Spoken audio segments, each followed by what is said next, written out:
Welcome to Guide Guru. We hope this video helps. You start right now by powering off, unplugging, and removing any removable battery. Stay grounded with an anti-static strap.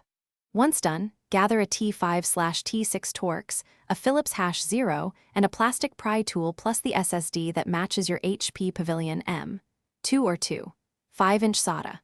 Make sure you see the drive bay immediately after removing the back panel. If screws are hidden under rubber feet, remove them next so you can access the interior without forcing anything. Now you remove the old drive carefully.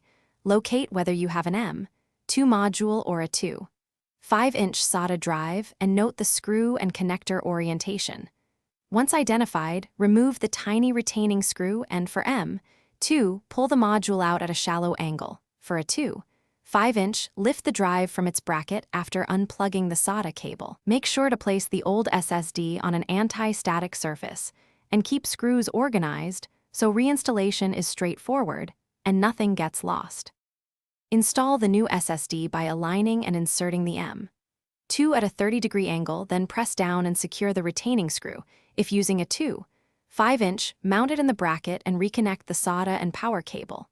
Once done, reassemble the bottom cover, power on, and enter BIOS to confirm the drive is visible and ASI mode is selected.